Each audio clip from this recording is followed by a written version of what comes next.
I'm Bill Dansby, a member of the Lansing 150 History Committee. I'm speaking with Jim Reutter, chairman of the Lansing Ice and Fuel Company. Jim's been very active in the civic affairs of Lansing for many years, and his grandfather, Gottlieb Reutter, was one of the early mayors of Lansing. Jim, what can you tell us about your grandfather and his term as the mayor of Lansing? Well, he was first elected in 1912 and served through 1918. And one of the things he was most proud of was the foundation of the city market, which I understand is now being refurbished at this time or replaced. He's also was instrumental in getting two parks, Potter Park from the Potter family and Durant Park from Billy Durant, who was one of the early pioneers in the automobile industry. He also was very proud of having a piggery, which was out on West Willow, because that was how they took care of the garbage. And at one time, I think he said they had 2,000 pigs out there to take care of the garbage from the city of Lansing. And they don't obviously do it a different way now. Yeah. Well, during the time you've been in Lansing and your business, what changes have you seen in the city? Well, the biggest change I think I've seen is that early on, when I was involved in various fundraising, you could go to various companies and you talk to the owner. Later on, you would talk to someone in New York that was the owner of the business, not having the same feeling for our town.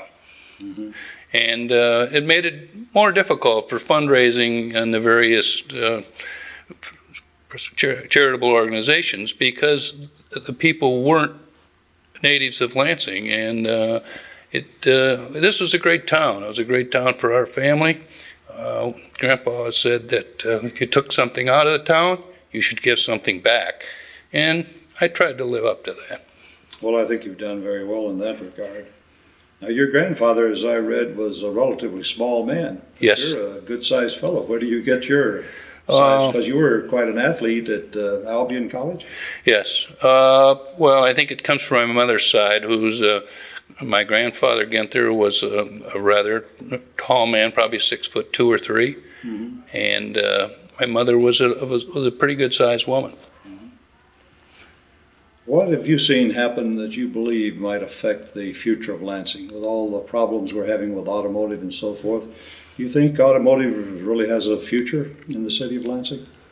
Well, General Motors, which we all know, who would have thought that for a $10 bill you could have bought Chrysler, Ford, and General Motors and still have change enough for a Big Mac.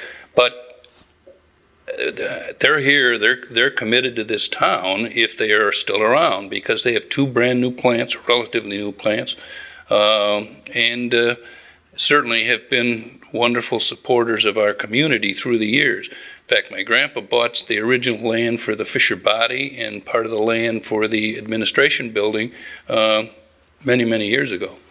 So government was involved in the automotive industry even then? Yes. Not totally unlike today. Not totally unlike. Involved in the automotive industry. What would you say about the city of Lansing as a place to live, to grow up, and to raise a family? I think it was a wonderful place to raise a family. Through the years, they had good schools, they had good parks.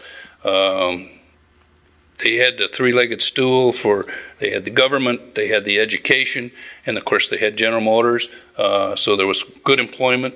And I know I had people call on me from the big cities from Shell and different corporations that we represented, and they all said, what a great place to live.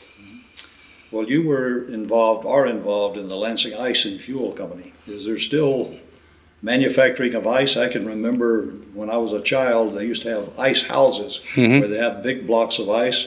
People had boxes, so-called refrigerators, that they put the ice in to keep the food cold. Now I guess the ice business is more involved in convenience stores and bags of ice and that type of thing? Yes, and we got out of that business in about 4 years ago, and at that point we had a 350-ton plant not in Lansing. It sold those little 7-pound bags, as you say, to marinas and gas stations and convenience stores. I don't know that there's anybody that's making the big blocks anymore. There might be one or two because you still use them in carving, which is the artistic part of the ice business.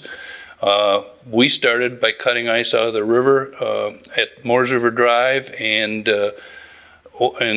Logan Street, and pulled it up with horses into the sheds where it was packed in sawdust, and then we sold it in the summer. That was started by my grandfather, J.H. Moores, and I think Mr. Downey, who was the Downey Hotel. Very interesting. Well, thank you very much, Jim. We appreciate it. Good. Thank you.